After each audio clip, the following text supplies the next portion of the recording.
to dance around on this ethereal idea that it is all well and good and everything's one and everything's powerful, and isn't it just all grand? And you're sitting out there sometime, someplace, in some condition, in some experience, and you're going, ain't happened in my life. What's the problem with that? You know, because we have to understand that just saying the words, just saying that things are wonderful, does not necessarily mean that it's going to be. Your experience is going to require something of you. As Robin said when she was talking about taking the 5 gifts class, you can read the book. You can read the Science of Mind book. You can read all the prosperity books that have been written in all of the ages about the consciousness of wealth. But if you do not take a step, if you do not put some action into it, if you do not bring the feeling up, the interest into it, then nothing will come out of it. It is absolutely dead.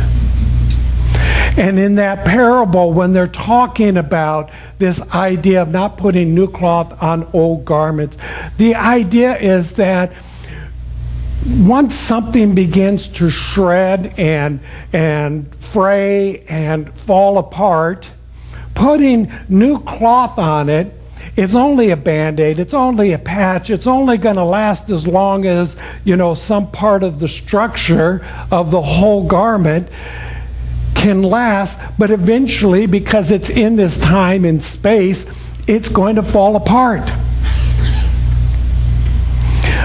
This is the level, this is the degree for which the average ordinary person could understand what the master teacher was trying to teach. Because they could get that. They could visualize that. They can understand this. You know, he gave them a picture that they could see. So if I were to give you a picture, if I were to say to you, now, don't think about the Statue of Liberty. Okay? What did you all think about? Yeah. Even though I told you not to, everybody drew up a vision, a picture, something about the Statue of Liberty, but I said, don't think about it. So now you can't get it out of your mind. It's stuck there. You're seeing the whole crown, the torch, you know, the water. Everything has become really visual for you. This is what happens in life. We think we're going along thinking everything is good and fine and wonderful, but are you not being bombarded day in and day out in every aspect by your friends, your family, the TV, the radio, the movies, just walking down the street?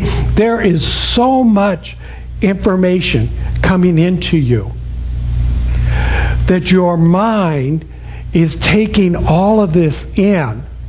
And you're coming up with all of these visions, all of these pictures, some of which you don't want.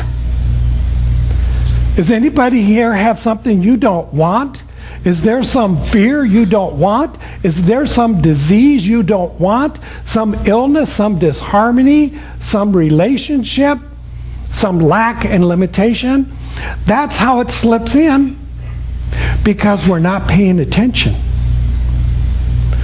We think we're walking along, having this experience that we call life, and that everything is fine and grand and glorious, and then all of a sudden we trip and we fall. Paul knows I'm talking about him. You know, we're running downhill, and all of a sudden we start tumbling, because we're not paying attention to what's going on in the moment. The message is really quite clear. Pay attention.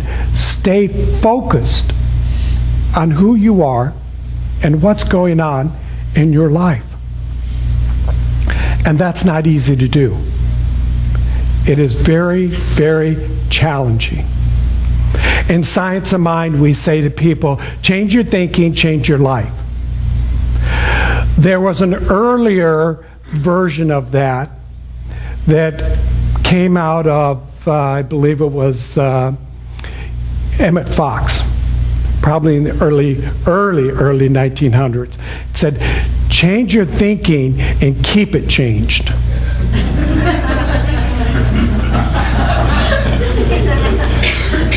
See, when I went there and I started talking about that, you all forgot about the Statue of Liberty. Now it's back in your mind again. See how quickly our brain flips and flops and rotates around? It's hard to stay focused.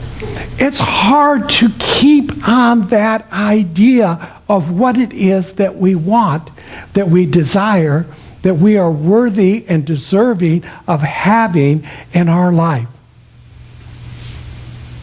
And the way that we do that is that we create in our experience, in our life, a spiritual practice by which we can maintain that focus, that we can maintain that attention that we want in our life. Because if we do not take the time and the space to anchor ourselves into the desire, into the worthiness, into the good that is ours, then we will be tempted day in and day out. And trust me, I don't believe in the devil, but this is how it comes about. We are tempted by everything in the outward world that wants us to change our thinking, wants us to go from thinking about the Statue of Liberty to the good in our life, and back to the Statue of Liberty, and then maybe to the Eiffel Tower, and then, whatever the next event is in the world media. And we wonder why we feel so confused sometimes, why we feel at the end of the day, I'm just totally exhausted. Does anybody else but me have this experience? You go through the day, and by the end of the day, all of a sudden, you feel like you're totally exhausted. And I tell you, I spend a lot of time laying around on my couch. I don't know why this is so. I should be refreshed and revitalized because I take this time to relax. But if my brain is moving in this way, that it's bringing through all of these ideas and all of these concepts, then my body is responding to that, even if I'm just laying down on the floor.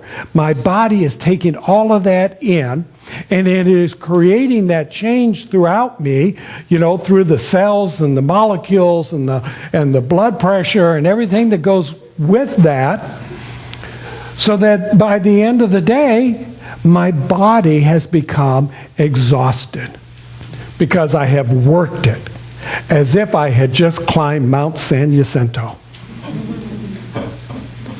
That's the way in which it comes forth, and it brings into your experience those things that you do not really call forth nor desire.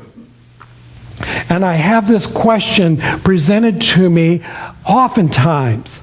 It's like, I think I'm a really good person. I think I'm really doing good things. And yet, stuff keeps happening in my life that I didn't call for. I didn't ask for this.